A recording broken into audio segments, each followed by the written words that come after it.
Syederalun, pihak berwenang Arab Saudi telah menangkap seorang pria yang mengklaim telah melakukan perjalanan ke kota suci Mekah untuk melakukan umrah atas nama Ratu Elizabeth II. Kepolisian Arab Saudi menangkap seorang pria asal Yaman yang melanggar peraturan kesucian saat umrah. Pria tersebut bukan sekedar umrah, ia melanggar peraturan di situs suci umat Islam, yakni Masjidil Haram di Mekah, Arab Saudi. Bagaimana tidak, pria Yaman yang tidak disebutkan namanya itu membentangkan poster di Masjidil Haram. Poster itu berisikan maksud dia umroh, yakni penghargaan kepada mendiang Ratu Elizabeth II. Aksinya memberi simpati kepada Ratu Elizabeth II dari Inggris yang meninggal minggu lalu.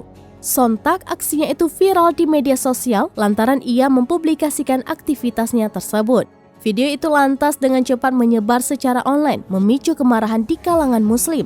Namun, aparat setempat bergerak cepat dan menangkap pria itu pada hari Senin 12 September 2022 waktu setempat.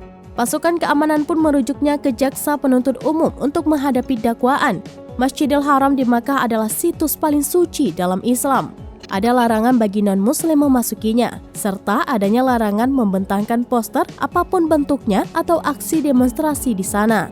Selain itu, Arab Saudi juga melarang tanda dan slogan politik dari halaman suci Masjidil Haram karena takut menyinggung perasaan umat Islam.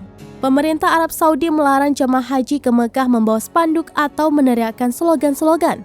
Meskipun diperbolehkan untuk melakukan umrah atas nama muslim yang telah meninggal, hal ini tidak berlaku untuk non-muslim seperti Ratu.